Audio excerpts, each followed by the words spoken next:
everyone. So the purpose of this meeting today is to discuss Mario and his needs and the services that are available to help him be most successful at school. So we'll just start the IEP meeting off with some introductions. I'm the case manager, so I will just kind of help us run through the parts of the IEP that we need to talk about, and I'll kind of be the timekeeper to make sure that we're respecting everybody's time and that we talk about everything that needs to be discussed today. And we have Mario's general education teacher here. I'm Mrs. English, and I am his teacher.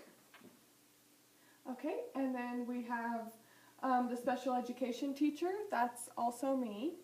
So I will be providing specialized instruction to Mario in the areas that we decide that he has a need in today after we review all of the test results and some of his data and his interviews and things like that. I'm the school psychologist also.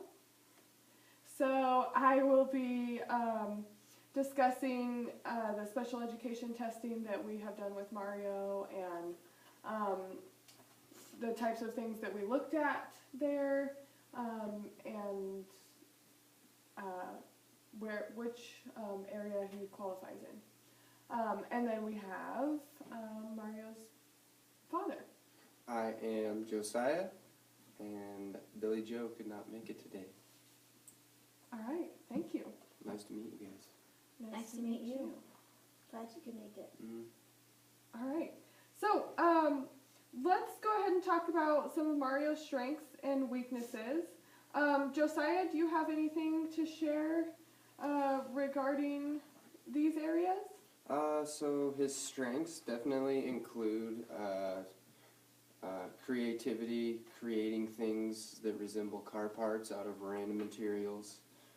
His interests include cars, working out, hanging out in the park, and watching sports. All right, awesome. Thank you for sharing that. Mario's teacher, Miss English, do you have anything to share about Mario's strengths and weaknesses? I see a lot of that as well. He's very creative and likes to doodle and draw a lot, and that seems to be a strength for him as well. He's social. He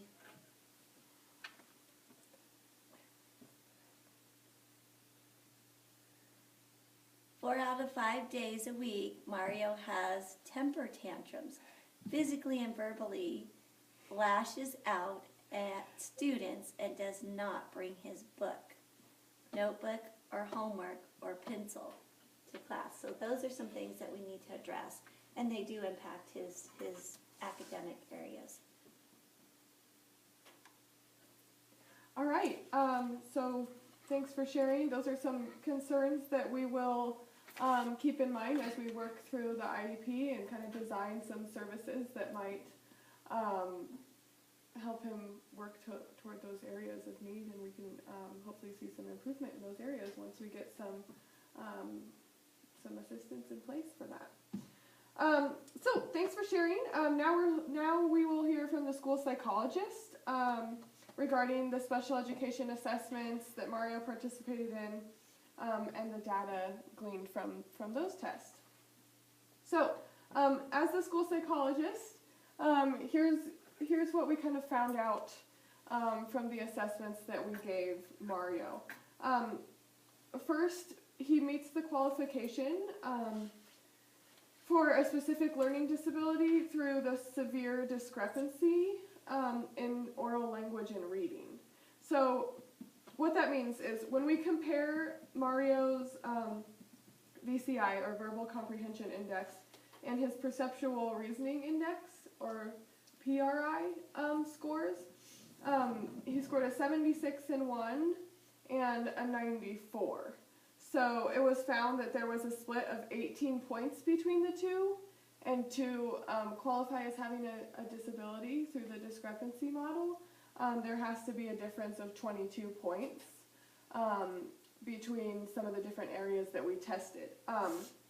So in determining whether he displayed a severe discrepancy or not, The split has to be larger than or equal to 12 points. So his split with the 94 and the 76 was 18 points. So he did qualify since the split was greater than 12.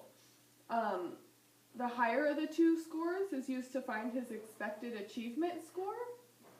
So using the correlation coefficient table, and you can see that on these papers that I gave you here, his PRI score was 94 and the correlation coefficient was 0.65, so we use that to find his expected achievement score, which is 96. So after we've kind of worked through those calculations, I know that's all a lot to take in, but I'll try and explain it to you in a way so that it makes sense. So the new score of 96 is then compared to each score in each area that we tested through the Wyatt 3 evaluation. And so this is where I was talking about if there's a difference greater than or equal to 22 points, then we can determine that he does qualify for a learning disability. So he has a severe discrepancy in these academic areas. So oral language compared to his performance score of 96, he had a 76 there. So that was a 20-point discrepancy in oral language. In total reading, which would include things like reading comprehension, reading fluency, if he's able to hear the different phonemes in words, that's all included in that total reading. So those are the different types of things that we assess there. So his current performance level, which I just explained, is a 96 again, and he got a 76 in that area as well. So that was also a 20-point discrepancy. In written expression, compared to his current performance level, he had a 96, and then he's performing at a 91. So there was only a 5-point discrepancy there. That means he's really, in writing, he's really working at his ability level there. So there's not as much of a concern because he's able to demonstrate work that would be expected for his performance rate. And so then in math, his ability level through these tests was 96 and he's performing at a 90. So there's only a 6-point discrepancy, which means he's pretty close to performing at his abilities in math as well. So in this case, Mario's 2 points below qualifying for a severe discrepancy in oral language and total reading. So if he's close to qualifying but only falls a few points short, then we apply what we call a standard error of measurement. So that's used to compensate for any error that may have occurred during the testing, because some children might perform differently on any given day. Maybe he had a really good day and he doesn't normally perform that well, or maybe it was not a very good day and usually he performs better. So we just apply that 2 points for standard error. So after we take that, he does qualify as having a disability in oral language and total reading. So his new expected achievement score would be a 98. So if we compare 98 to the 76, then there's a 22-point discrepancy for oral language and total reading. So those would be the areas that we would want to focus on and kind of creating goals for throughout the IEP, so that we can help him catch up to grade level and be performing closer to what his ability level is. And so sometimes I do want to add this little note in there. Sometimes students, even though they're performing at their ability level, that might still not be the same as what grade level expectations are. So although we will try to get him up to grade level expectations through individualized services, which is what we're going to design today through the IEP, if his ability level is a little bit lower than grade level, then he might just always be a little bit behind those expectations, but we know that he'll be performing to what he is capable of, if that makes sense. Did you have any questions about how we did that testing and how we came up with those numbers? So are these numbers, is the test just like a standard test that everybody gets, or is it specialized to Mario? So it is a standardized test.